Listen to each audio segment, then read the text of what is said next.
does it have to be all or nothing all the time? Like, what am I doing? I'm doing it for the show. Field of 68 till I die. This is the Field of 68 After Dark Show, the only place that you need to be for college hoops every single night.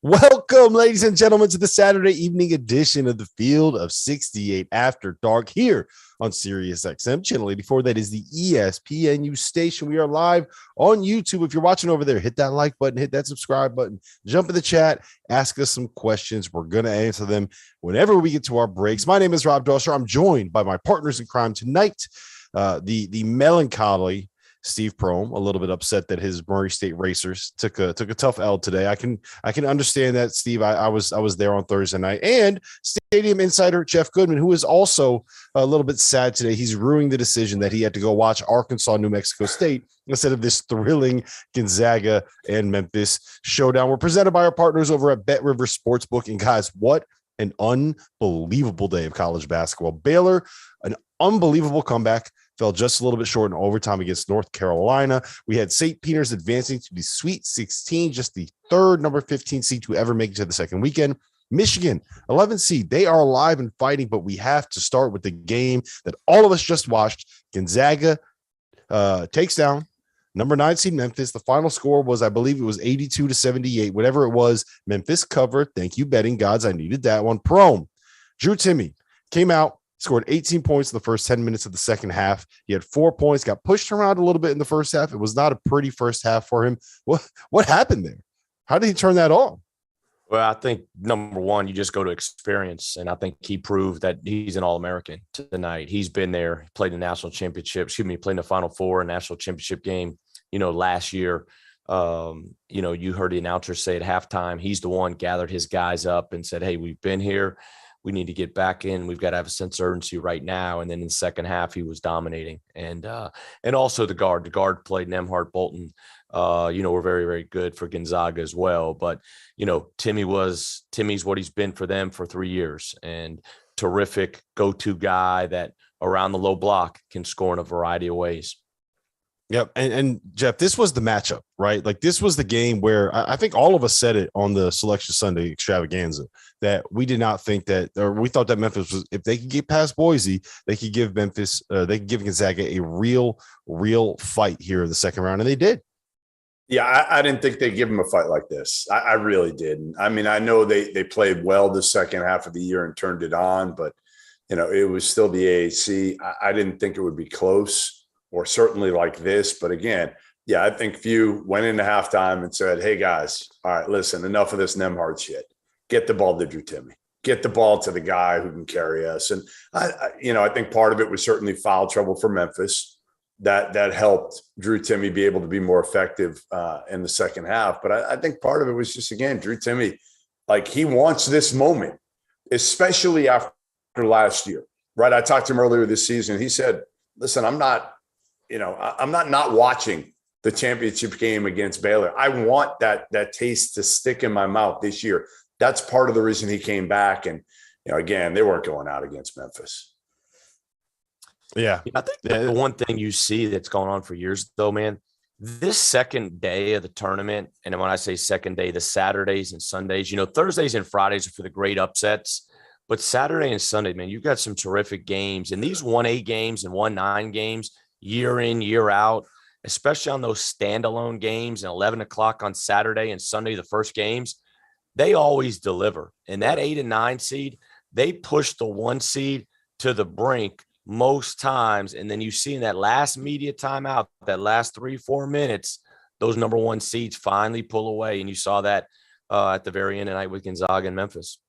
Mm-hmm. I thought also the play of Andrew Nembhard tonight really stood out to me. He made some threes. He kind of settled things down in the second half. Yeah, he kept the minute. Yeah, kept the minute for a while. And I look, Jeff, how many times have we said it on this show? Point guard play. Yeah. Point guard play. Point guard play. That's your answer right there. Over and over and over. And I think that was the separator at the end of the day, along with Drew Timme. But Nembhard, the thing that Nembhard does, he doesn't get rattled too. Like, he's not necessarily your normal point. Like, he's got a little bit of Colin Gillespie in him. They just show no emotion. They don't get rattled. And Steve, you could probably speak to this because you had some really, really good point guards coaching. How important is that to have a guy not only that's really good, but a guy in the NCAA tournament that's unflappable? Yeah, I mean, it's a difference maker. And I mean, you hear it all the time. I mean, you flip on TV, you hear the announcers. When you don't have good point guard play, it's like you just don't have a quarterback in football. I mean, you're going to struggle. You're going to struggle at times. You're going to struggle in big moments. And, you know, the one thing you look at, he shot it great tonight. And that's one thing I know all year long we've kind of talked about, is Gonzaga going to shoot it well? Him, Nembhard, and Bolton tonight make 8 threes. I think they go 8 for 16 from 3. That's 50% from the 2 of their backcourt guys. And that's huge. But point guard play, elite point guard play, it's why we keep talking about Villanova, Colin Gillespie. It's why Nembhard, and it's why these teams are advancing. So let me ask both of you guys this question. After watching that game, do you feel better about Gonzaga's chances to win a national title? Do you feel worse about it? Or are you kind of the same? Worse. No, you got to feel worse. Yeah. I mean, they were taken to the brink by a team that we didn't know was going to even be in the NCAA tournament a couple of weeks ago. So you can't feel better. I mean, you could say, hey, you know what? They played a close game. That'll be good for them down the line. I would say no. To me, it makes me think that this thing is even more wide open, because we had Gonzaga as the favorite. And now you look at them and you're like, really? If they're the favorite, there's a lot of other damn teams. Memphis just took them to the final, minute of play. Why can't some of these other, Arkansas? I just saw Arkansas, just got done, and they played an ugly game against New Mexico State. But why can't Arkansas, if JD Notae plays better? And they didn't play well at all today, but it was an ugly, ugly game. And then Arkansas, Jalen Williams can bring those guys away from the rim as well. If they play small, put him at the 5. But the one thing Gonzaga showed, they did show grit and they did show toughness, and they were pushed to brink. They're down 10 at halftime. Right. I mean, they're down 43-33. They've got 33 points. This is a team that averages in the 80s, but they got their tempo. Timmy dominated early, and they got the tempo and the pace of the game going the way they want to. But I thought Memphis would play well, just because obviously they're riding a great wave right now. Yeah. But they've got athleticism, they've got length, and they've had great talent all year. They just had to get it, they just had to find the recipe, and Penny did that the second half of the year. So kudos to him. Yeah, that's my thing with it, right? Like, this is, to me, this Memphis team is the one that was built to be able to take down the Zags. You have a stud in Jalen Duren that can kind of match up with Timmy's physicality and can kind of get into, and is going to be just as long and as athletic as Chet Holmgren. I thought that that Malcolm Dandridge coming off the bench was really effective. No you look at DeAndre Williams lets you match up different ways with some of those front court guys. You have a bunch of dudes on the perimeter that are not going to be overwhelmed or intimidated by stepping on that floor. Like those guys, say what you will about them, those guys are always going to be ready for that moment. That's why they're at that program. So to me, it was a good sign, right? They got punched in the mouth. They figured out what they needed to do to win. They gave the ball to their All-American National Player of the Year candidate, according to Sean Miller, the best player in college basketball. And guys, I'll tell you this much: if they shoot a normal percentage from the free throw line, then we're not even having a conversation about this being a close game, because I'm all pissed off because Gonzaga ends up covering the 10.5 points there. So I thought it was overall a pretty good thing for him. Anything you want to wrap up? Anything on Memphis, Jeff? I think all things considered, you have to give Penny some credit for the year that he had, right? 100%. Listen, again, whatever it was, the AAC, DeAndre Williams coming back, whatever it was, they flipped it. And now, again, it could have been an absolute nightmare, because if they don't make the NCAA tournament this year, people are calling for Penny Hardaway to be fired. They are. And instead, you get in the tournament, you win a game, and then you almost beat the number 1 team in the country. Yeah. Now, I mean, the only thing that might get hurt by this, and it's funny, I mean, he played Amani today, and I was shocked. He played him. Like, last game, played him, but he played him 3 minutes. Today, he was kind of in there.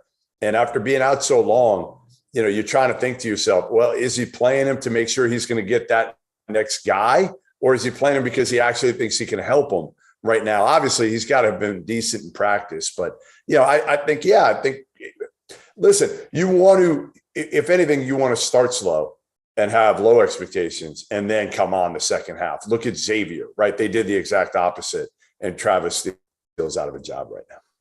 Yeah, I agree with that, Prohm.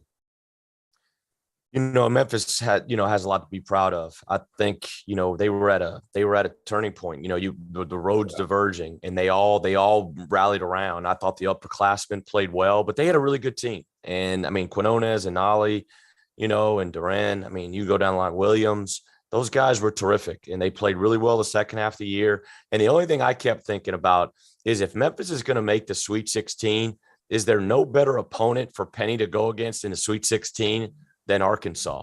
It was like it was all set up, because if going back, Memphis, Arkansas, that was a big deal. And Arkansas, that was when Dauster was in diapers back then. Can I play devil's advocate, bro? Arkansas the better matchup there in the second round would have been if we could have gotten Penny and Memphis going up against Cal and Kentucky. But Cal had to go ahead and go lose in the first round. Goodman, we do have about a minute here left before we get to break. You just saw Arkansas in person. What'd you think of them? And can we change Teddy Bucket's nickname to Teddy Bricked It? Oh no, come on. I mean, listen, I'll give them a lot of credit. Tony did an unbelievable job defensively. And I think it's the easiest way to beat New Mexico State. This wasn't like some great win for Arkansas, but they gutted it out. They did a good job because they tried to make the other guys beat them. And really, they don't have enough. Chris Jans doesn't have another dude who can just make plays off the bounce. So Teddy Allen struggled. JD Notae struggled. Everybody struggled. Nobody could make a damn shot. But Arkansas, listen, half the deal is Brad Underwood yesterday told me, again, just survive in advance. And he said, we stole one. He's like both he and Kopi both told me yesterday, like, we absolutely stole one, but nobody's going to remember this down the road if they keep advancing. Yeah. Prohm, how about this matchup with Gonzaga? Does Arkansas have a chance? What do they have to do to be able to win that game? Yeah, I think so. I just think Musselman, the way he motivates those guys and coaches those guys, I think they believe they can beat anybody. And I just believe with Note, Jalen Williams, and the host of other guys that they have, and Musselman coaching them, I think they've got a chance. I think they believe that they can beat them. But I think Gonzaga, you look at their road, they still got a long way to go. I mean, Arkansas, and then I just look at the bottom of the bracket, you still got Texas Tech, Notre Dame's playing well. Obviously, Duke's talented, and Michigan State, Duke's going to be a hell of a game tomorrow. Hey, the committee did not do them any favors, guys. The committee did not do them any favors. They get Memphis in the second round, then Arkansas, who, for my money, is a top 10 team in America, in the Sweet 16. And then they're probably going to end up with Texas Tech, who can punk you, or Duke, who beat them in the Elite Eight. At least they're going to get a bad team in the Final Four, because all the good teams are out of the East region. We're actually, speaking of the East region, we called it, Jeff. We told everybody it was going to be the region of insanity. We just did not understand how insane it was going to get. We're going to get into that next, even if it does break Coach Prohm's heart just a little bit. Here, click. All right, Dagan, I know that chat's jumping, man. What do we got? Yeah, it is. We got some people looking ahead to tomorrow's games. Can TCU give Arizona a run for their money and possibly win tomorrow? Prohm. Man, obviously Jamie's terrific, and TCU's playing very confident. They dominated Seton Hall, so you got to have a lot of confidence. But I just can't see Arizona getting beat tomorrow. I just think they got too much firepower for TCU. I don't trust Kerr's ankle. Yeah, well, you shouldn't. I mean, now again, listen, they made this smart move there. At least Arizona, Kerr wanted to play, but you can't play him in that first game. 1 minute. At least you gave him a couple extra days off. We'll see if he's able to go or not. I didn't see Bob Huggins on the little Turner set tonight. My favorite thing for the people looking at the set right now on TBS is that everyone else is there sitting with their professional posture, right, with their back straight, sitting the way that you're supposed to be sitting. And Hugs is just like leaning over like he's sitting at a bar table right now. Yeah, I love it. He's probably got a drink. He's got a beer underneath, I bet. Who doesn't have a beer underneath right now? Me. Yeah, you need one. You know what? Here's the problem, Prohm. The entire reason we're doing this After Dark show is because of how much fun we had doing this after the games in Indy last year. And every game, Goodman had cold pizza. He had a beer ready to go. And knowing the reason why we decided to do this show, every time he's come on in the hotel 10 room seconds. after a tournament game, he's been sitting here like, I fucked up, guys. I don't have anything. Well, he don't have the same hotel 5. he had that one time, man, where he had Here the you go. pool table. I know. It is the Field of 68 After Dark. We're back on Sirius XM Channel 84. That is the ESPNU station. We're live over on YouTube. If you're watching there, hit that like button, hit that subscribe button. If we get to 200 likes on the show, we are going to be giving away 2 tickets to the Sweet 16 in Philadelphia. You're going to be able to sit in a suite. It's all you can eat and all you can drink. That's why they won't allow Goodman to go. He gets a little bit rowdy when he has a little bit too much to drink. I'm Rob Dauster. I have Steve Prohm here. I have Jeff Goodman here. And Steve, I'm not going to make you talk about this one first because I know you're a racer at heart. I don't want to make you talk about Murray State losing last night. On Thursday night, they made me talk about UConn getting upset by New Mexico State, ripping out my heart. So Goodman, St. Peter's, they're in the Sweet 16. We talked about this on Thursday night. Shaheen Holloway makes less than the 4th highest paid assistant coach on the Kentucky staff. St. Peter's budget is 1/10 of that of Kentucky. I remember you did this for Stadium a couple years ago. You rated the jobs in the MAC. St. Peter's was the worst job. St. Peter's was the worst job. St. Peter's. It's been a long week, man. I don't think you understand the grind, the commitment it takes. The grind. You're working so hard. Out of 39 hours, I spent 33 of them sitting in a casino. Okay. You don't understand the toll that takes on your Sounds brutal, right, Prohm? Sounds brutal. Anyway, so St. Steve Peter's Prohm had a coach this time of year. Steve Prohm had to stay up till 4 a.m. to prepare for teams in the tournament. Stop your whining, Dauster, and let's move on. Am I here? I'm not the one that's trying to get out of the show. Oh, yeah. All right. So Goodman, let's talk about St. Peter's. Talk about the job that Shaheen Holloway has done. He's made it to the second weekend. Like it's unbelievable, right? It is, because we just kind of plugged in Rick Pitino in this spot, right? We automatically had Iona winning the MAC, and we'd see Rick Pitino win the tournament again because he did it in year 1, and he's arguably the best college basketball coach maybe in the country. And Shaheen Holloway has kind of come out of nowhere here. Obviously we remember him playing at Seton Hall. Some of us do. And being a great high school, prep school player coming out of Jersey in the New York area. But, this was something that nobody saw coming. And again, 2 years in a row to have a 15 seed go to the Sweet 16 last year. It was more player oriented, I thought, with Max Hazemus and Kevin O'Banner. This year, I think it's more about Shaheen than anything else, especially because we expect Kevin Willard to go to Maryland here in the next day or so. That will open up. Say that. We'll get to that in a second. I want to finish talking about the game because I do want to give credit to Shaheen. Like, there's 2 things I love about this team. One, there was a quote that he gave in his press conference afterwards that I love and I want to read on here. He said, "I've got guys from New Jersey and New York City. You think we're scared of anything? You think we're worried about guys trying to muscle us and tough us out? We do that. That's who we are." So first and foremost, I love that mentality in a coach. And second, not only is he able to instill that confidence, not only does he have his players playing with their nuts hanging out, nuts hanging danging, but he runs just incredible offense and incredible schemes. And if you go back and you watch the stuff that he puts together and the plays that he runs and the ways that he's able to occupy a big man or be able to pull, he did it against Kentucky, get Oscar Sheway out on the floor and make him guard in space. It's very, very smart X's and O's basketball. And I didn't know anything about him before the MAC title game. I couldn't have told you. I had no idea who was even coaching St. Peter's. I'm not going to lie. And now I'm watching him and I'm like, yeah, I really do think this guy's going to be a star. I think that he's going to. And you know what? Kevin Willard has been telling me this. Other coaches in the MAC have been telling me this for the last year. So this, again, it surprises me because I just expected Pitino to be there. It doesn't surprise me the fact that, again, when he got there, that he was able to kind of, win a game. I mean, win 2 like this. I mean, again, Murray State's no joke here. Steve knows this. I mean, that's a good basketball Murray team. State team, right? The best team in Kentucky, right, Steve? Yeah, this year it's been. You could say it a couple years it's been there, but hats off to St. Peter's. Hell of a game. I mean, that I think the one thing, the tournament brings out so many great moments, but if you don't realize how good basketball is across the country, and just not at the high major Power 5 level. I mean, those teams were good. I'm watching St. Peter's. I'd never seen them play before, but I watched San Francisco last night for the first time 2 nights ago. I watched St. Peter's legit, like where I'm watching the game, pulling for Murray.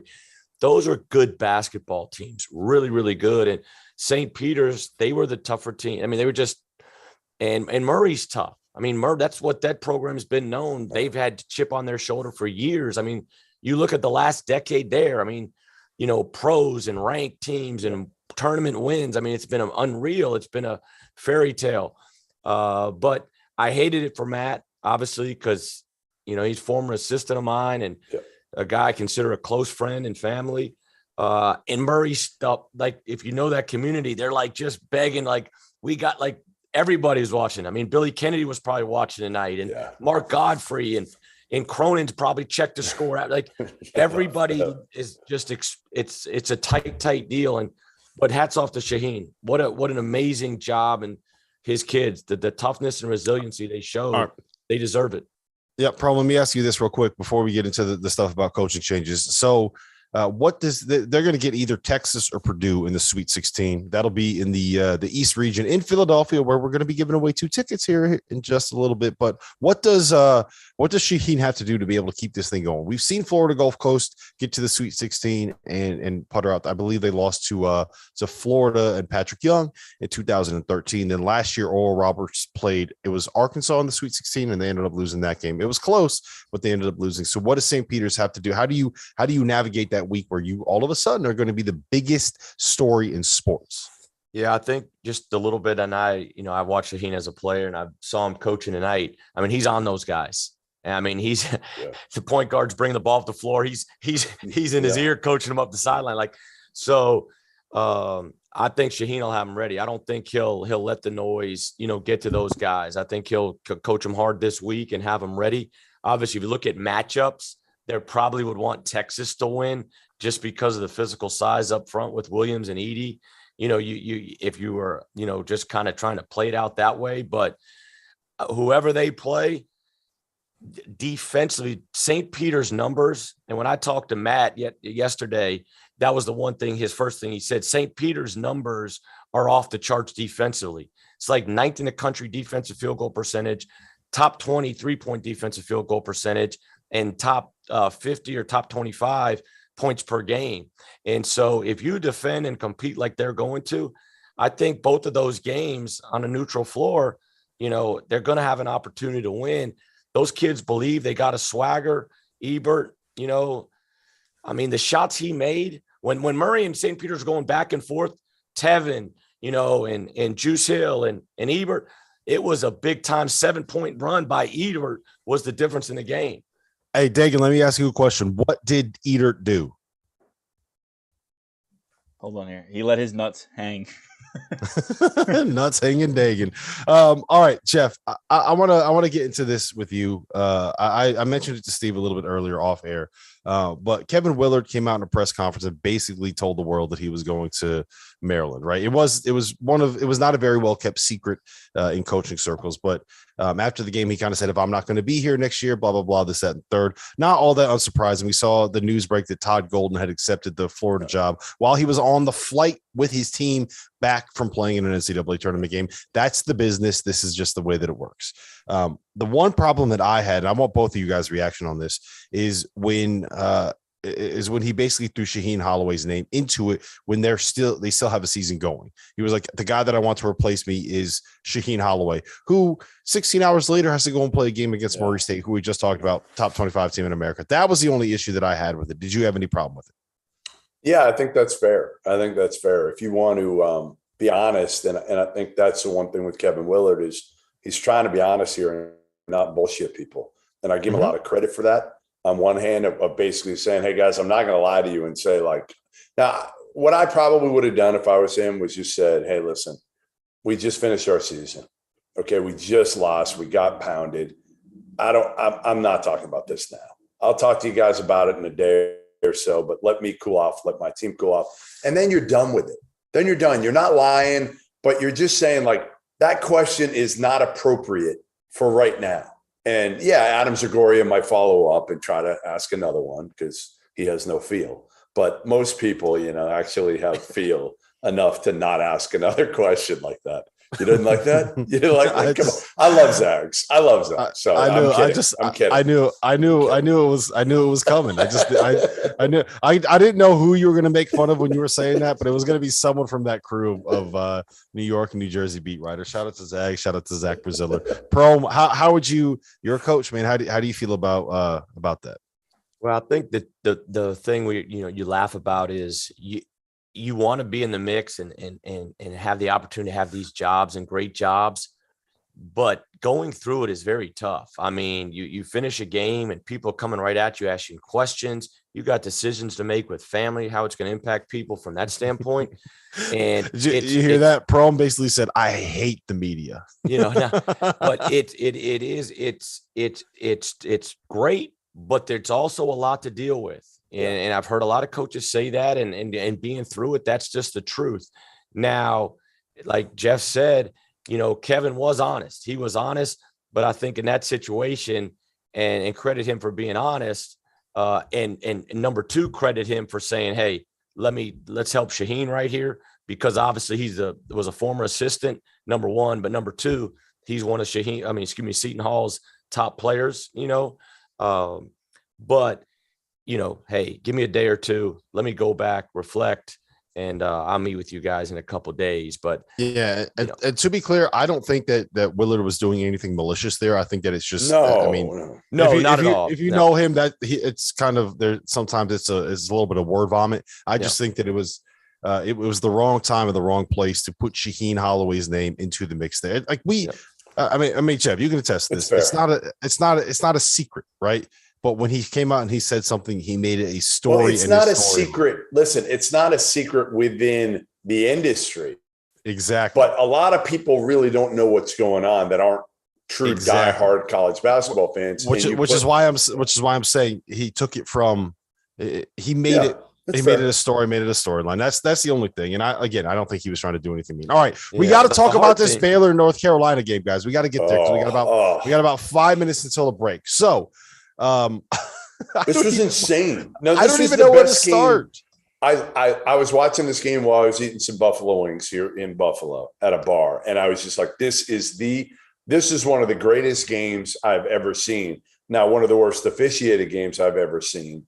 How you throw Brady Manick out for that play is unconscionable. I don't understand it at all. I think it's one of the worst calls ever that they throw him out of that game, and it completely changes the whole complexion of that game. And again, Baylor, give him a ton of credit because Scott Drew's down two guys. Adam Flagler's hurting coming in. Then he looked like he got concussed at the end of the game. They come all the way back from 25 down, and we think Carolina's done when it goes to overtime. We really do. I was like this. They're shot. They're shot. Yeah, who would have bet on Carolina going into overtime? Nobody, because they're the team we thought was mentally weak. And Baylor's the team that we think is all about culture and toughness right now. But I give Carolina, Hubert Davis, and their players a ton of credit. Caleb Love fouled out. Manick's gone. Man, RJ Davis just makes big time plays, doesn't he?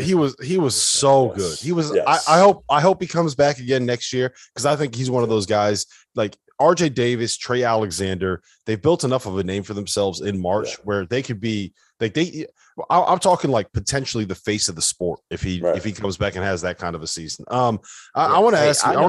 Let me just say one quick point to North Carolina because this is if you played against Baylor and this is Chacha. I understand Chacha was out and I understand Baylor's beat up, but the way people have talked about North Carolina this year, the one stat resonates for me. Okay, they're 9 for 18 from 3, 50%. When you out rebound Baylor by almost 10 rebounds, yeah. You're not weak. Man. You're tough. Tough. You got some SHIT to you. And I think Carolina showed that. You know, they showed that. Steve can't say the word. He can't swear on here. He can't do it. He's got to spell it. I'm not a big swear, but you know, but he's not going to come out here and talk about how Dagan is letting his nuts hang out here, right? Steve, how many times on average through in a season, how many times would you use a profanity? About? Man, a minimum amount, not many. 10? 10?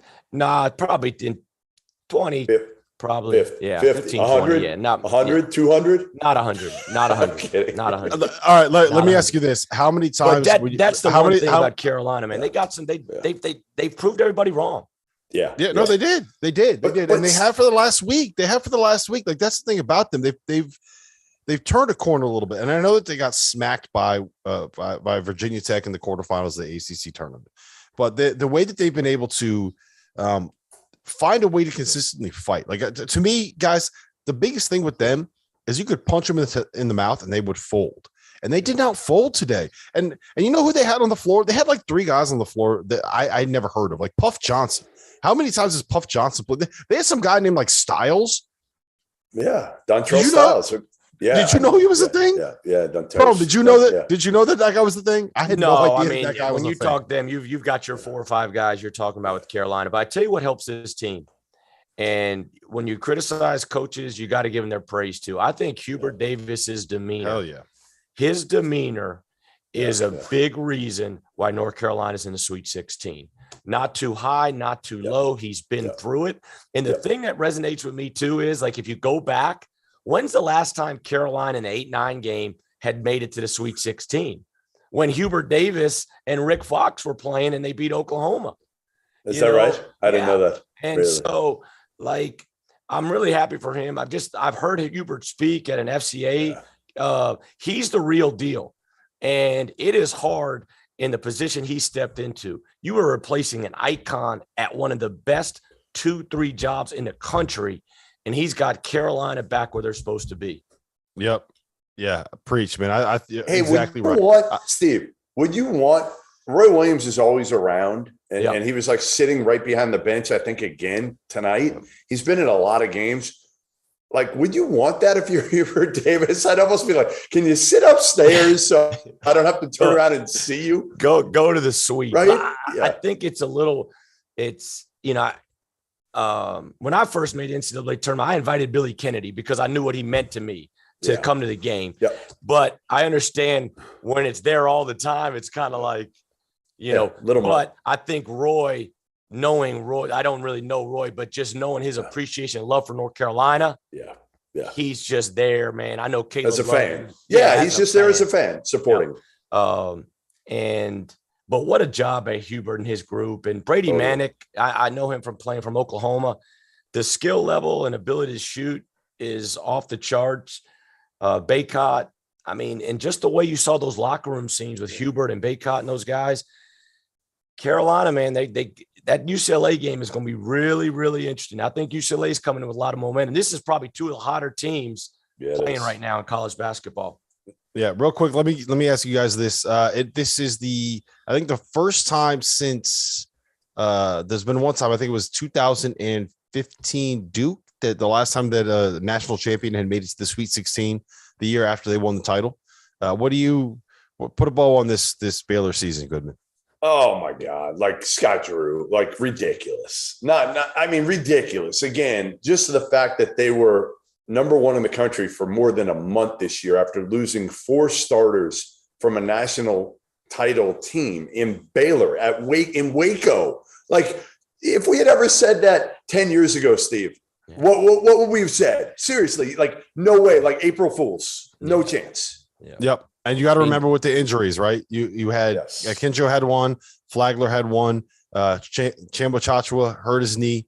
Cryer missed for basically the last 6 weeks of the season, and no one talks about it. Langston Love tore his ACL before the season started, and he didn't even play. And this game tonight was really like a synopsis of their whole season. Nothing's going right, but they kept coming. They're down 25. I know. They came all the way back. 25. All the way back. And insane. they come back. Yes. But in overtime, man, those first couple possessions are crucial. Carolina got up 4 right away, 84-80, and I think that was it Styles? I think it was Styles that hit that first big three. That really, it looked like it settled everything down because it gave him a 3-point lead and it was like, okay, look, we got this. But listen, they weren't the only team. North Carolina was not the only team that came in here with a former NBA player as a head coach who had a much maligned start to the season, who did not play all that well throughout their regular season play, that is now stepping into the Sweet 16. Coming up next, we're talking Michigan Wolverines basketball. You're good. All right, Dagan, what do we got in the chat? Anything good? Yeah, we have one here. Is there any chance at all St. Peter's can make it to the Final Four? I don't see it. But I mean, again, like look at their bracket though. Look at their, like, if they, let's say Texas beats the right Purdue, draw, it could be. They are in the region that they need to be to have a chance to do it, because the 3 seed could lose tomorrow. The 1 seed is already lost. And is anybody really – Jaime Hawkins sprained his ankle today. Is anyone sitting here saying UCLA is an unbeatable juggernaut? No. North Carolina is an unbeatable juggernaut. They could beat Texas. Who thought they were going to beat Kentucky? No one thought they were going to beat Kentucky. I bet Shaheen Holloway. If you ask Shaheen Holloway in a moment of honesty, do you think that he was like, yeah, I didn't think we could actually beat him? We'll hit him in the summer with a few drinks in him. We'll ask him. You know what's amazing about this? They're in the Sweet 16, and you just look how the NCAA tournament works. They were down 8 with 3 minutes to go. Yep. And they're in the Sweet 16. 30. Well, I wonder, That's too, awesome. if you looked at their conference tournament. I wonder if you looked at each game of their conference tournament, were they down in one of those early games? Yeah. I tell you what, man, they're just good, though, man. I mean, they're good, man. Yeah, they are good. No, he's a guy. It's so funny. You know, Rick Pitino pumped him for UMass 3 weeks ago. There Yeah, you go. good luck, UMass. Welcome back to the Field of 68 After Dark. Rob Dauster here. I got Steve Prohm. I got Jeff Goodman. We're on Sirius XM, channel 84. That is the ESPNU station. We are live on YouTube. If you're watching there, hit that like button, hit that subscribe button, jump in the chat, ask us questions. We will answer them when we go to breaks, and we will answer them on the afters. There were a lot of people that did not think that Michigan deserved to get into the NCAA tournament this year. Then, before the start of the first game, they lose their point guard to a concussion and get down by 12 points to Nico Medved and Colorado State. They come back and win that game. Devontae Jones shows up for the second game, but he injures his wrist, gets hit in the head again, and he lasts about 5 minutes of time played in the second round game of the NCAA tournament. And Michigan still finds a way to come from behind and beat Tennessee, who was, Jeff, as hot as anybody in the country coming into this tournament. So what is your how good has this job been by Juwan Howard? How impressive has it been to see Hunter Dickinson find a way to get this done? What's your overall takeaway right now on Michigan basketball? Yeah, I think sometimes, and Steve can weigh in on this, but I think sometimes when you come into a tournament like this with not a lot of pressure, it's a lot different, right? Like Gonzaga, we saw them tonight. They have all the pressure on the world on their shoulders. Michigan has no pressure. There's nothing on them. They weren't supposed to even really be here 3 weeks ago. So they're playing with house money. They're playing loose. Hunter's been awesome. Now you've got the other veterans stepping up a little bit. Eli Brooks had a really good game today. And again, I mean, I think this is something that Juwan Howard, even staying away from his team, maybe it kind of gave him a little bit of a different perspective coming back. Yeah, I think the one thing I go back to with this is Michigan was really struggling earlier in the year. And obviously they came in a season with great expectations, top 5, top 10 rankings. And those preseason polls are so hard to do. Yeah. But Juwan was interviewed, and I don't have the exact quote, but he said, hey, these are my guys. I'm going to hang in there here. I'm going to hang in this thing with my guys, and we're going to try to figure this thing out. Where you see so many times coaches may just put it on this person, put it on this person, put it on this person. He owned it. He accepted it. He said, man, this is my group. I love these kids. We're going to coach them hard. And they figured out a way, man, to get better. And I was really impressed. Obviously, Hunter was great today. Eli Brooks has been great. Oh yeah, he was awesome. I mean, Tennessee shot 11% from the 3-point line. I hate it for Rick Barnes in Tennessee because, man, they had a hell of a year, and Rick Barnes is a hell of a guy and a hell of a coach.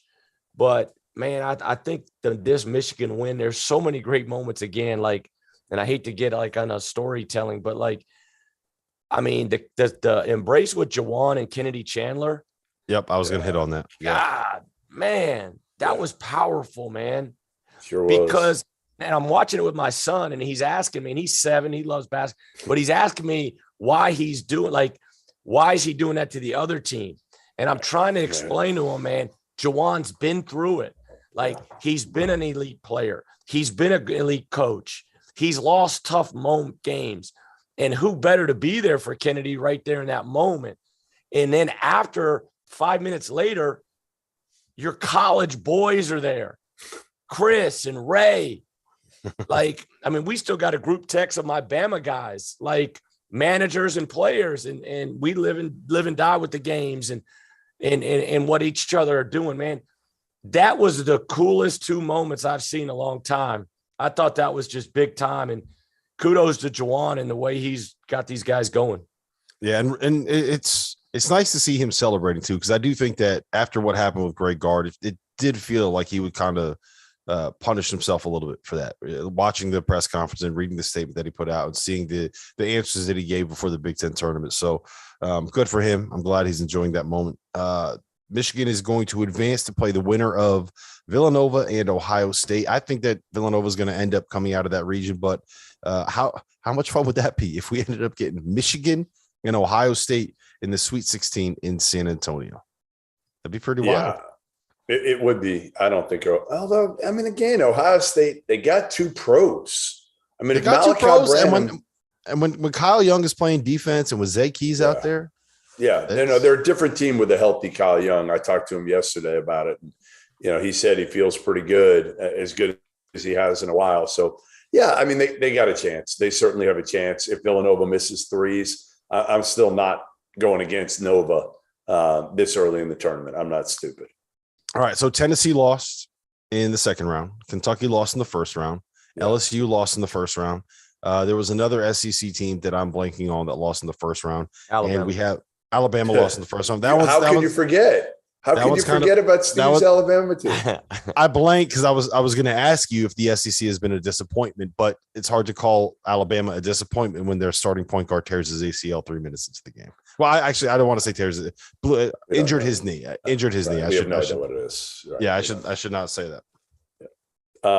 It is. I mean, listen, it's been a disappointment because we all pumped it up, right? And I think we knew LSU wasn't great, right? They were playing kind of over their head earlier in the season, like 6th seed. You're like, right? Yeah, they probably were more of a 9-10 seed from what we looked at, but nobody saw Kentucky losing this early. Alabama and Tennessee. I think Kentucky winning the national title, guys. I had them going to the title game. I think most people did. I mean, again, they fit. Like, this was it's crazy to me. Somebody sent me a graphic today. I'm going to try to find this right now while I'm on with you. This is an unbelievable graphic of the last 7 years of Calipari compared to Tubby Smith. Ready for this? Tubby had more wins his last 7 years compared to Calipari's last 7 years now. Tubby had a better winning percentage overall. He had 13 tournament wins. Cal had 9. They both had 2 Elite Eights. And Cal missed 1 tournament. Tubby missed none. And Tubby was run out of town. Now, these idiot Kentucky fans out there, some of them are ready to run Calipari out of town. They were kind of ready to do it last year. And I remember I had to write a column on it. Like how dumb are you? Be careful what you wish for, because you could have bully Clyde Gillespie. You could have bully Clyde.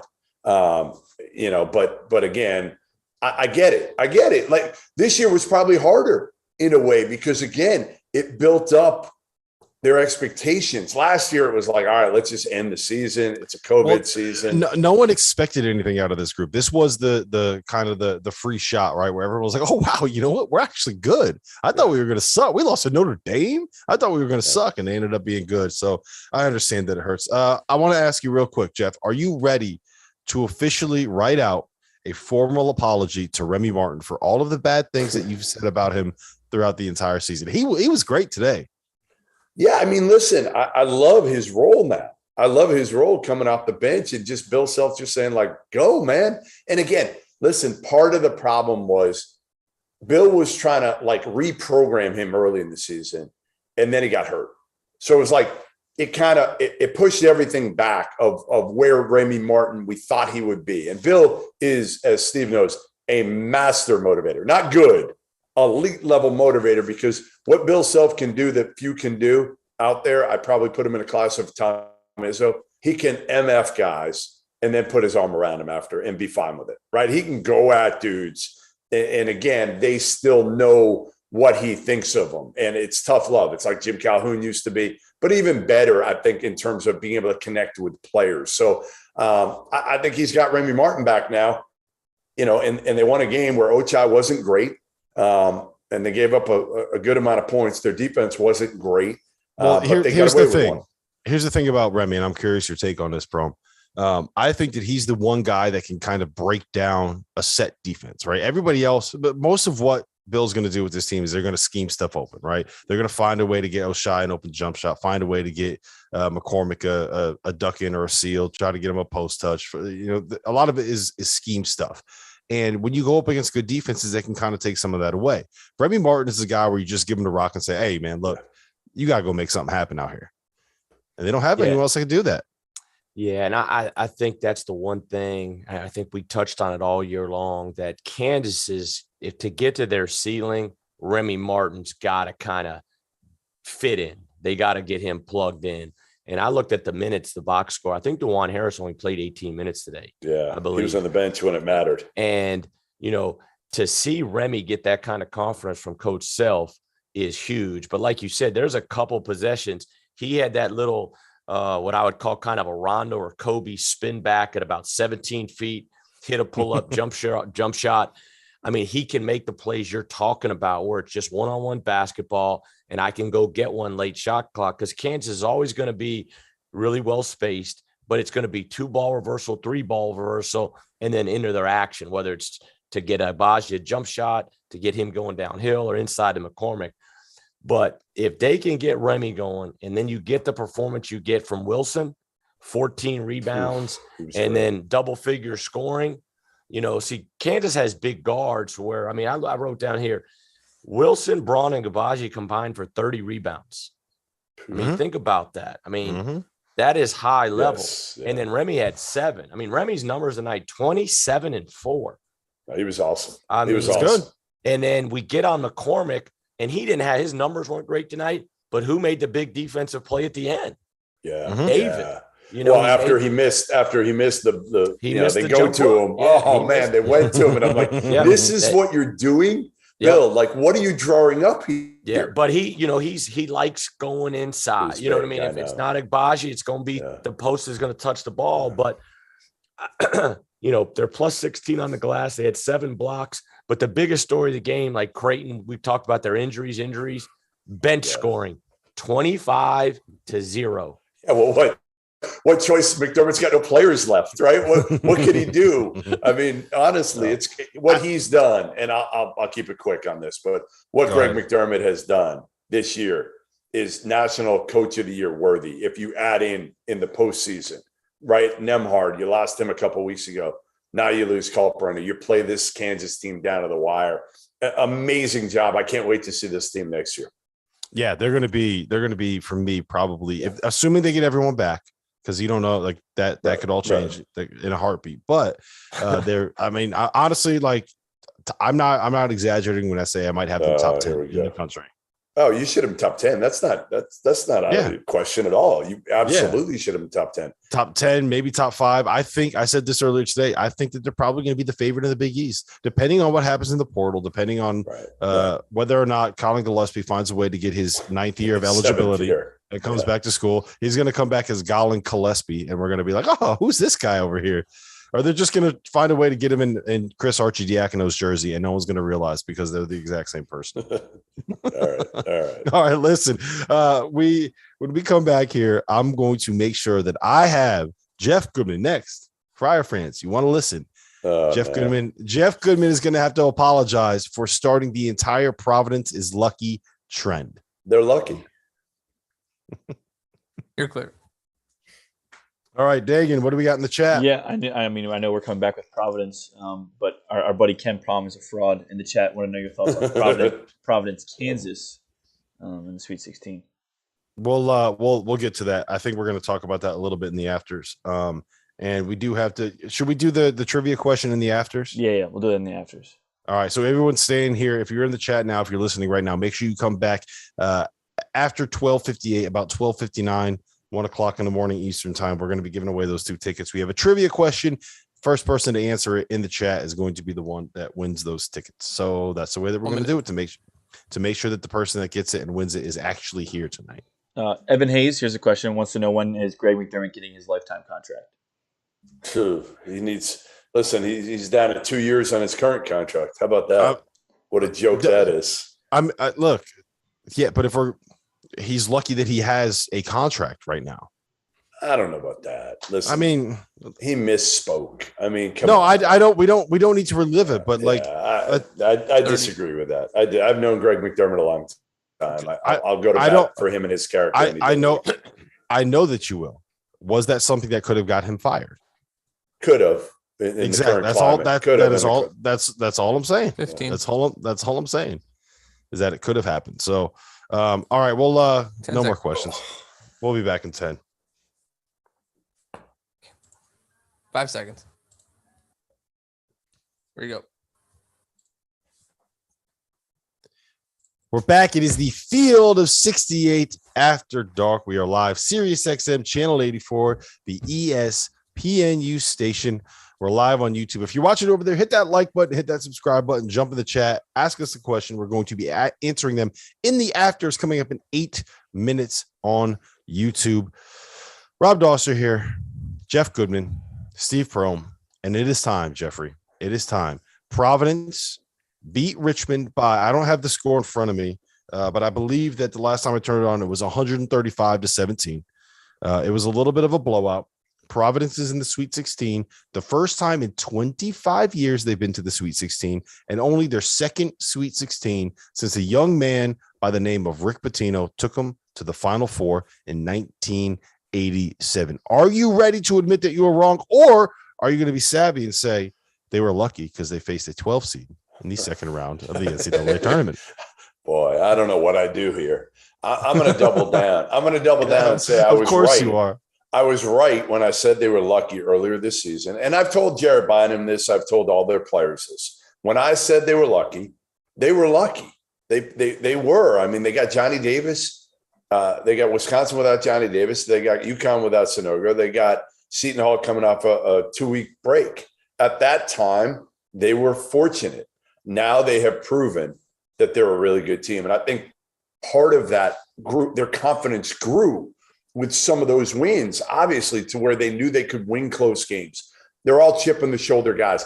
Cooley's a chip on his shoulder guy, and he plays into this. In every part, I told them today, I said, if you're playing IUPUI, you would still try to convince us and your players that you're the underdog here, that you have no chance to win against IUPUI. So, listen, tip my cap to Providence. Their fans are crazy. They all yell and scream at me. And you know, I got one guy heckling me the whole game about it. Goodman, are we still lucky? Are we still lucky? And I'm like, dude, enough. Like, yes, you're a good team. Are you a great team? I don't know. You got a little bit fortunate. Can I tell a story about that real quick? At the Big East tournament, when we were walking into our seats, when we first walked in, first game on Thursday, it was Providence against, I don't remember who. It might have been DePaul, maybe. No, it was Providence against Butler. We're walking to our seats. It's me, Goodman, John Fanta. Some Providence fan from 5 rows behind us screams, Fanta, we love you, Fanta, Fanta. They start chanting Fanta. And then you walk up the steps right behind them. And as soon as they're done chanting Fanta, they're like, Goodman, fuck off. Oh, man. Fanta, and by the way, if I knock on my door, on my wall right now, Fan is next door in the next room. I didn't know this. Okay, I went to Pittsburgh, came back. And I heard as I'm coming in my room today. I do not want to know what you heard. I hear his booming voice. Oh, Fana, you awake? Let's see if Fana's awake. I would think he's drinking. I don't know. But anyway, you could hear Fana was doing some radio interview, and he only knows one volume for his voice. It was so loud. So I'm afraid he's going to do a radio interview in like West Coast in like 2 hours when I'm trying to sleep, and all of a sudden you're going to hear, the Friars, like he'll just go crazy. That is very much Fanta. Pro, let me ask you about UCLA. They were down early to St. Mary's. St. Mary's looked awesome against Indiana, and then they ran into UCLA. And despite the fact that Jaime Jaquez went down with an ankle injury, the Bruins were a buzzsaw. Once again, they won by 16. Can they get back to the Final Four? Where do you stand on this team right now? I like them right now. I think Mick's got them playing as good as they've played all year. I think they closed the season strong. Obviously, they got to the Pac-12 championship game, lost to Arizona. But, I mean, all 5 starters tonight, really, really played well. And I think they're riding a lot of momentum right now. I'm excited to see that Carolina-UCLA game. But I like UCLA to beat them, though. They're playing well. Tough. That'll be tough. I don't know if they will. I kind of like UNC in that spot. That'll be a hell of a game. And obviously UCLA's got to travel all the way to Philly, and so, I'm sure they're getting home and getting ready to get out of there right away, I would think, so they can get, the time changed underneath them. Goodman, you got about 2 minutes here. Sean Miller took the Xavier job today. We have decided that since he was so mean to Archie Miller over the course of the last couple of weeks, we have traded his rights to Xavier for cash considerations. So he will not be a part of the Field of 68 moving forward. I guess that he's Xavier's problem now. But in all seriousness, he's got the job. He's back. Where do you stand on this hire? You got about 2 minutes before a hard out. I mean, a hell of a hire. I mean, for Xavier to get him, the only reason they're able to get him is obviously because of the stuff that's kind of hanging over his head with the NCAA investigation. Otherwise, they don't have any chance at him. It came down to Xavier in South Carolina, and I think he made the right move here because you take over a program that in an area you inherit pretty good players in the Big East. You can win right away. Again, I think it's an absolute win-win for Sean, a win for Xavier, and a huge loss for us. Mm-hmm. I agree. He was fun to get to know, and I'll tell you this much: them very well. You didn't know Millers. Yeah, you didn't know them at all, right? I thought that they were grumpy, angry yinzers, and it turns out like they are absolutely hilarious. I mean that's what I sold them on. I sold them on the fact of like, guys, nobody knows your personalities. Do this. They're not media friendly, so to speak. And I think people got a chance to see who the Millers were and that John would rip the crap out of Archie. That was half the fun of it all. Yeah, and I'm happy they found a way back in. I'm glad that they landed in the spot, and they helped us grow this thing. So I'm very thankful for them. I'm very thankful for Steve Prohm, who is up late in a Nashville hotel room with 2 kids next door, or 4 kids in the room next door, probably making less noise than John Fanta is next door to Jeff Goodman. But listen, it was a wild Saturday in the NCAA tournament. We have another one coming up in a short 12 hours, so get some sleep. For Steve Prohm, for Jeff Goodman, for producer Dagan Hughes, for producer Stephen Kono, my name is Rob Dauster. And you're clear. All right, we are in the afters. Dagan, you tell me when you want me to. Yeah, hold on. YouTube, everybody go retweet the tweet I just sent out so we can get the people in here so everybody has a chance to win. So we'll give it a couple minutes still. All right. So while we wait for that, ask me a couple more questions. Okay. Let's go find a couple. Did you talk Providence, Kansas? Because you said you were going to talk about it. All right, yeah. Give me a preview of that, guys. We'll do that first, and then as soon as we get back from this talk, I'll ask a trivia question. Go ahead. Providence, Kansas. Goodman has tuned this out, so Prohm, I'm going to you right now. I'm tweeting it.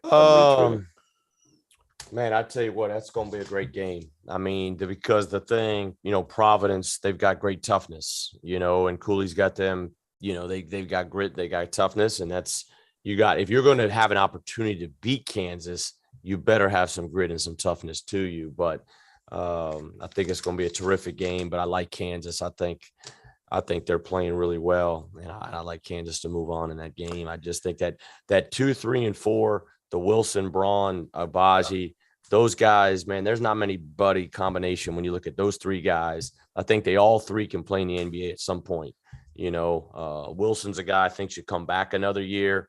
Braun, maybe as well. Agbaji obviously going to be a draft pick this year, and then Remy Martin's playing well. So I like Kansas, but Providence has had a phenomenal year. Cooley told me after the game, he said, this might be the best game we've ever played. I've ever seen a team play at Providence. I mean, think about it. They came out of the shoots. Nate Watson looked like I don't even know what the first shot he hit was one of the ugliest shots I've ever. I mean, he took a 15-footer. You never see Nate Watson take a 15-footer anyway. And he makes it. And it set the tone. They made every shot. They were great defensively. They played almost a flawless game. And that's all Cooley kept saying to me. Like how amazed he was that they played this game on this stage to get to the Final Four. Like I think one of you mentioned the last time that they went to, they got this far was 1997 when they lost to that. Oh, that was me that mentioned it. You don't think I'm going to mention how the fact that Providence has not really been a historically great program? You think I'm just going to let that slide by the wayside and forget to mention something like that? I got all the stats. I got all of them.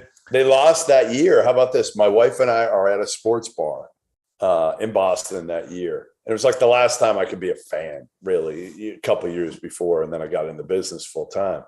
But they win, and this shows how old this is. Dauster, what year were you born? I was born in 1985, quite literally during Villanova's upset of Georgetown. I was born while that game was happening. So you were 12 at that time when Providence lost to Arizona. So, Steve, what we did, my wife and I are at this, it's called the Sports Depot right in Boston. We ran over to the payphone because that's what you did back then, right? Ran over to the payphone and we started booking flights and hotels in Indy because that's where the Final Four was. Yeah. And we drove out, picked up a buddy of mine on the way in Jersey and saw Arizona win the whole thing after they beat Austin Crosher I was at that regional semifinal in Birmingham. It was in Birmingham. It was at the Birmingham Jefferson Civic Center. Yeah. And so I was a student in Alabama. Really? And one of the players, he had left. His agent had good tickets. Man, I'm sitting right behind Roy Williams' bench. I'm sitting right behind Jock Vaughn, Rafe LaFrentz, Paul Pierce. And I'm like, Arizona beats Kansas. You got Providence and Chattanooga. Is a hell of a regional semi. All right, Dagan, are you ready for this trivia question? Yep, let's do it. You go ahead. You can go ahead and ask it. But say you know it better than I do.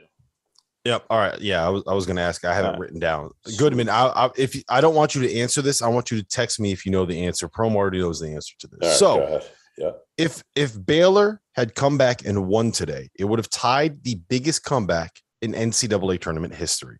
That record was set by BYU, who came from 25 points down to beat Iona in the first 4 in 2012.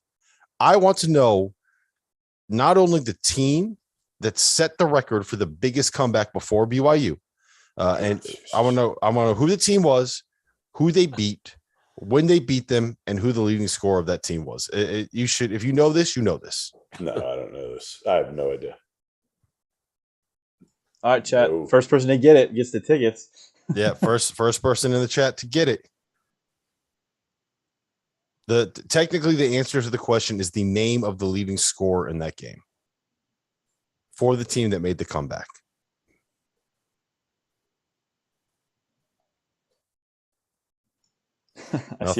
Nothing. It was not Illinois, Arizona in 2005. That's a good guess, though. That's a good guess. Great game, though. That's a great guess. Michigan, UCLA. Sheesh, Dauster asking for blood type next. Oh, hold on. We got somebody? Whoa, we got it. Oh, I see. What the hell is it? Is what I want to know. Should we give it to you? We're close. We're close. I think we got to give it to you. What they say? I think we got to give it to your boy Jamito. What did he say? He was the first one to get the. He was the first one to get the game. Hey, the first one. Refresh.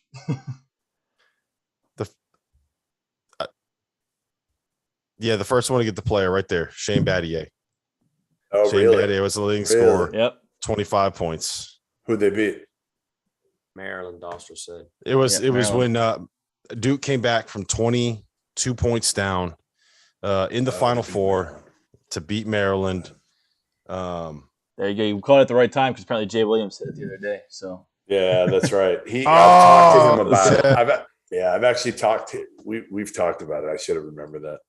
Yeah, your boy Jamito was all over that. I think he said it like 5 different times before I spotted it in the chat. So credit Good to you, job, my man. Jamito. Credit to you, my man. how can he get his tickets, Rob? Email You me. can go by Rob's house. I'll give you his address, and you can go by his house and pick him up in Philly. He'll cook you dinner too. Is there a way to DM on, is there a way to DM on YouTube? I need an email address for your boy Jamito. That's what I need. Just tell him to DM one. I'm of us sure he's on listening. Twitter. Yeah. Just DM the Field of 68. If you have a Twitter, DM one of us. Yeah, Isn't that hard? yeah. We didn't think this through very well. Well, yeah, I know it. We've never done one of these before. Well, we did it yesterday, and it was kind of it did not kind work of a mess. So because the guy that we gave it to, like, left. we never showed. Yeah, and he never showed up again. He's gone. All right. We lost. All right, him, let's move on. What do we got next? Yeah, ask some questions, guys. well, That was fun. yeah. Go Ask ahead. your questions again, everybody in the chat, so we can do this. So I don't have to scroll back through this through all those answers. Yep, those questions are gone. Prohm, why are you in Nashville? What are you doing in Nashville? I just got out of town with the family. Just came down here for the Oh, weekend. you did? Yeah. Really? Yeah, my son was off school Friday, so I just took Got him out? down here. Yeah, just hang out and just relax a little bit, and then head back tomorrow. Here you go. Like what? I Go got ahead, I got something, and that we talked about last night. So Goodman and Prohm were aware of this, but we've had 2 or 3 people already asked us to talk Texas Tech, and I told you before the game, or before the show, not the game, Rob, that we would have a couple people have us talk Texas Tech. I don't know what we would talk about because they didn't play today. Well, we're going to talk. We're going to talk about how excited I'll be if they make the Final Four, because I'm not kidding. Like their fan base, we will have them packed in wherever. Where are we doing? Have we made an announcement? Not yet. We're going to make an announcent soon where we're doing our show. We have. I don't even think you know the latest update on this. It came in last night. We'll talk to you. We'll talk about later it on that. But we'll talk regardless, even if it's at our hotel room, we will invite Texas Tech fans up in our hotel room, in our suite, and they can just hang out with us. So Texas Tech fans, if you make the Final Four, it's party on Bourbon Street in Dauster's hotel room, wherever it is. It doesn't matter. Why mine? Give it to Fan. Yeah, we gotta go because wake up, Fanta. Come on, Fanta, wake up. You know, It would be very funny? funny That's if he wasn't there anymore. If it was, I guarantee Nuts he's there. He didn't check out. Nuts. I'm very disappointed the chat has not dropped more nuts hanging Dagans tonight. because it's not Why? a thing. It's not a thing. Well, it's it going is- to be. If it is Dauster keeps saying it, it will It's be. not a thing. it is absolutely a It's thing. not a thing. It's absolutely a thing. All right, we got any more questions? Let's get a couple more in here before we do our sorry, cheers. I'm answering the DM. Sorry, let me go back and look. 300 likes, and can we get Goodman to drink 2 hand grenades on Bourbon Street for the Final Four in New Orleans? Yeah, 100%. What's a hand grenade? Don't worry about it. I don't know. Just say yes. Don't worry about it. Just say Bro, yes. I'm the biggest lightweight ever. Yeah. So The best part is this will put me out. Are they only- called hand grenades? That's right. They are called hand grenades down there. That's right. What is it, bro? It's just a drink on Bourbon Street, man. They do it down there in New Orleans. Hand All right. grenades. Yeah. You think I can handle it? The second one may get you. The second one may get you. Bro, I'm a blue moon guy. I mean, the first one's gonna get me. So, but they got them all over Bourbon. All right. Cole, you got a deal. Cole- you got a deal. Cole- wait, Cole- we have a deal. Yes. All right, well, we just hit 300 likes, so looks like he's doing Oh no! All right, well there it is. Whoever said that, we were 4 likes away when they said that. For 300, so You assholes! you got to learn to negotiate a little better. I didn't look. I just didn't look. Oh man, people are fired up tonight. I'm loving it. Oh, here we go. I'm Talk about loving the this. Houston game. That's one I've missed that one a couple times. Illinois Houston tomorrow. I think Houston's going to punk them. They are favored. I think Houston is going to punk them and win by like 12 to 14. Well, I'm worried about Illinois after watching them yesterday. I'm absolutely worried about him. Trent Frazier was awful. Curbello's still Curbello. He's great 1 minute and he is atrocious the next.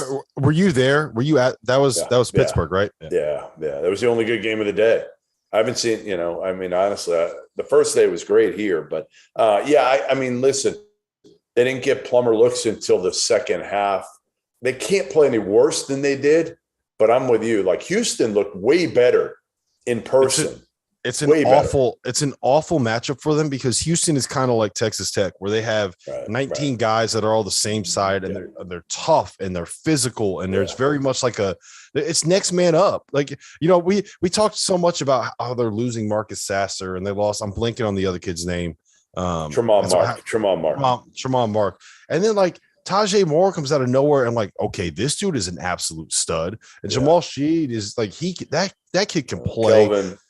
Kelvin's unbelievable. Unbelievable. Like I kind of poo-pooed anybody who said like coach of the year just because of the AAC, but ultimately what he's done and watching him the other night against UAB, not that UAB is great, but again, a win is a win in the NCAA tournament. We just saw Kentucky lose to St. Peter's. So anything's possible.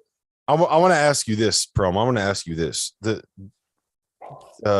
Kelvin Sampson, Mark Adams, Chris Beard, like when he built up Texas Tech, like I think Scott Drew kind of falls into this category. I think Jay Wright falls into this category. They are so good at identifying a person that is going to fit into their culture, right? Like how much of what they recruit is like recruiting personality as opposed to just recruiting basketball, the basketball part of it. I think when we interviewed Kelvin, he hit it on the head. I think that's the biggest key.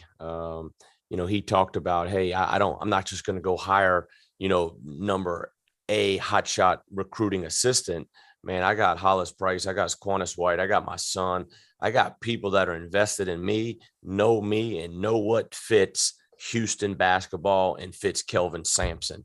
And I think that's the biggest thing in the key in all those programs.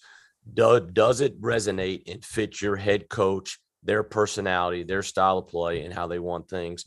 And you see that with Houston, you see that with Villanova, and you see that obviously the way Baylor's trending the last several years. Shoot, three straight times number 1 seeds if we have the COVID tournament. And so, obviously, Texas, you got to look at Beard from Texas Tech personality, not from just Texas. I mean, he just got there. And then obviously Mark Adams able to just continue on there. So, they have McCullough, Terrence Shannon. Those are different. Those are guys that's they have a chip on their shoulder. Culture, man. We can't say it. It's a buzzword, and I'm sure that people in the chat are tired of hearing us say culture over and over again.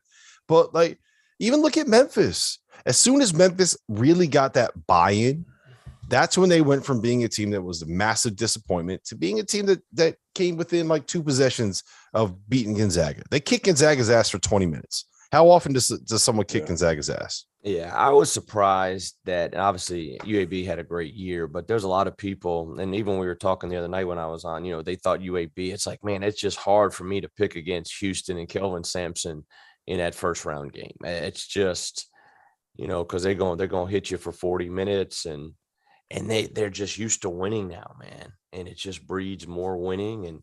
And a lot of those people is the biggest question is when you lose guys, are the next group of guys you have ready to step up and play? And you see that in those programs. That next man up, like it's next man up. It's a make or miss game. Like all of these cliches in sports that I fucking hate. They're just so true. They're like, there's a reason they're cliches. Yeah. Right. Yeah. And then you look at their identity. Their identity is going to be on the defensive end. And then, they're not. I mean, you look at Texas Tech, Villanova. Baylor's been able to really score the last year or two. Hey, Will Schroeder said Matt Painter has set a culture, and that, 100%, Matt Painter. Yeah, no question. And I think you looked at, remember we talked about Matt Painter when he interviewed, what'd he say? He finished last in the Big Ten twice. Right. Right. But every coach goes through it at certain schools where you could be really good. You're going to hit a low, and then you got to make your adjustments, and obviously Matt and Jay was able to do it at a high level. And I think there's certain guys going to play for Purdue. I mean, they had 7 guys come back, averaging double figure. Like, come on, man. That's Trevion Williams went from being a potential All-American to coming off the bench and was the biggest cheerleader for the guy that took his job. And you haven't heard a distraction at all. That tells you everything you need to know about that program that they built. Yeah. Prohm, you want to know how I know that Goodman is ready for the show to end?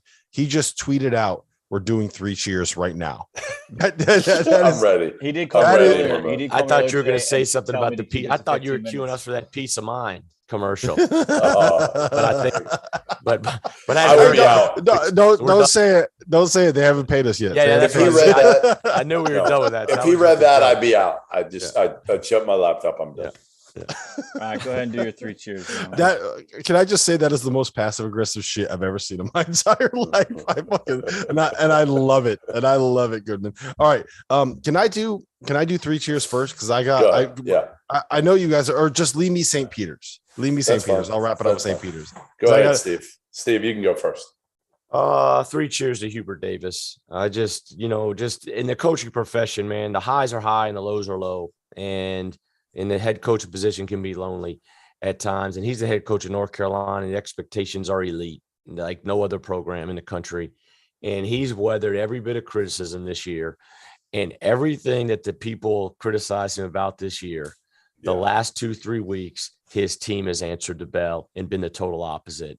And so 3 cheers to Hubert, North Carolina, and they're going to have a chance. That's going to be a hell of a game against UCLA. Yep. Cheers. That's a good one. All right, my 3 cheers. Again, Sean Miller and Archie Miller. We're losing them both. I appreciate them both coming on, when we started this thing this year, and you as well, Steve. But, these guys were not, the most media friendly. They didn't love it. They're ball coaches. And what they did, I think, again, hopefully it helped them. But they're ball coaches, but Prohm is a media kiss ass. No, that's probably my problem. I'm too nobody knows. Exactly. I think all 3 of you guys. I mean, again, listen, it's part of the reason probably why ESPN didn't come after any of the 3 of you is because you're not guys that are out there self-promoting, right? You're not. That's not your nature. And I appreciate what all of you have done for us this season, and I'm glad to see both of them got jobs in the last couple of days. And I'll have Arch will be about an hour and a half, 2 hours away from me in Rhode Island, so we'll be meeting in Newport at some point. I'll buy him a good meal on the water, and no, he's buying us a good meal. I know the deal he just got. He's buying us a good meal. Getting paid. And he's still getting paid in Indiana. He's still getting paid. He's double dipping here, I think. Yeah, and I'm coming too. The one thing that is unfortunate is I gotta hate Sean Miller now. He's the fucking enemy. He's a Xavier. He's a conference rival. All I gotta say is he better never lose to UConn, because I'm just gonna wear him out. You should sit behind when they come to Gamble or Hartford. You should get a seat right behind the bench. I'll do it with you, and we'll start. Sean, you suck. You suck. Oh, look, there's Mark Schlabach right over there. Oh, that was bad. That was not good. You can't do that. You can't do that. I won't do that.